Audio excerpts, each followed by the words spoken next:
retrouve à présent notre invité, Marc-Olivier Bérard. Je rappelle que vous êtes journaliste français au quotidien Le Monde. Vous êtes aussi québécois, installé en France depuis 8 ans. Alors, on commence par l'alternance au Québec. La province francophone change donc à la fois de couleur politique et de Premier ministre. Quelle est votre réaction, votre première réaction ? Il faut tout de même rappeler que c'est une très courte victoire. À vrai dire, Pauline Marois, si elle devient Premier ministre, sera à la tête d'un gouvernement minoritaire. Il lui manque 9 députés à l'Assemblée nationale pour pouvoir rassembler une majorité. Il s'agit aussi d'une très courte victoire face à Jean Charest, le Premier ministre sortant.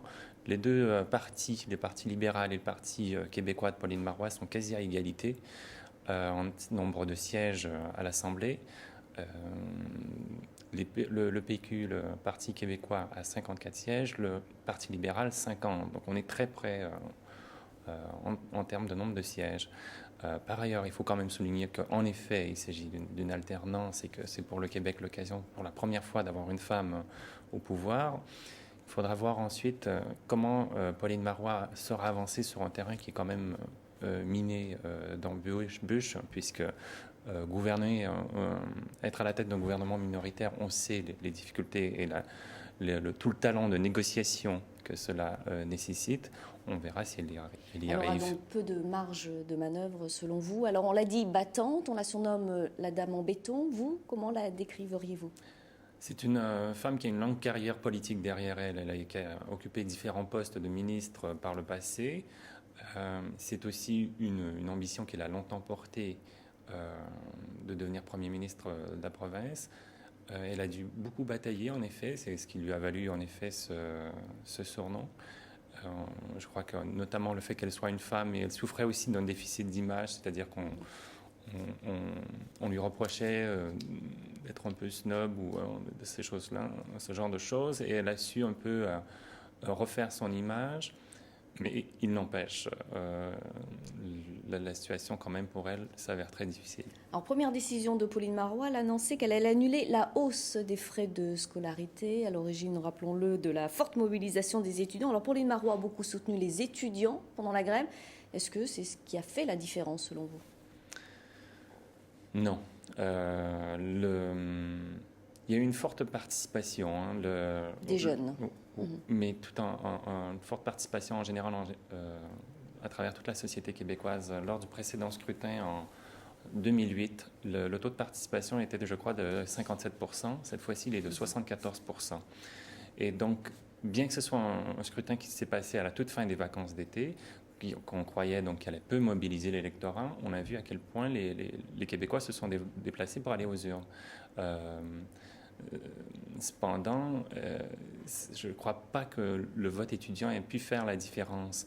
La société québécoise s'est trouvée très polarisée, à vrai dire, et donc est un peu à la recherche de choix. Différents partis sont aujourd'hui représentés, 4 partis sont aujourd'hui représentés à l'Assemblée nationale, ce qui est très rare au Québec.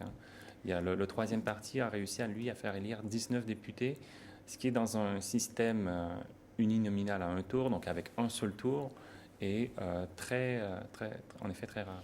Autre cheval de bataille de Pauline Marois, la défense de la langue française et puis la souveraineté du Québec. Elle espère organiser un 3e référendum sur l'indépendance de la province.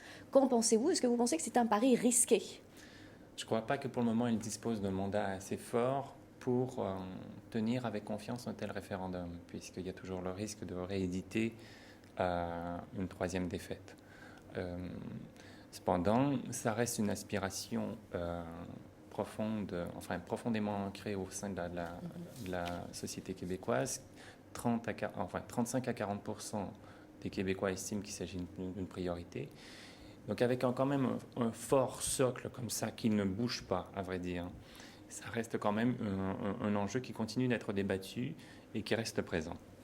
Et revenons à présent sur cette fusillade qui a fait un mort près du lieu où le Parti québécois célébrait sa victoire. Pauline Marois parle d'un acte isolé. Quel est votre sentiment ? C'est vrai qu'il faut plutôt le voir comme un acte isolé. Le Québec est plutôt une société pacifiée et n'est pas coutumier de ce genre de violence à caractère politique ou pseudo-politique. Et comment interprétez-vous cette phrase prononcée par le forcené au moment de son arrestation ? Les Anglais se réveillent, on va vous rendre la monnaie de votre pièce. Il faut peut-être y voir un signe des tensions des derniers mois et puis aussi le symptôme d'une campagne qui a été un peu acrimonieuse quand même. Mais sinon, il ne faut pas non plus en tirer des conclusions abusives. Il s'agit d'un geste isolé par un homme dont on ne connaît pas encore bien les motivations. Donc évitons d'aller aux conclusions trop vite. Je le répète, le Québec est une société pacifiée, plutôt consensuelle.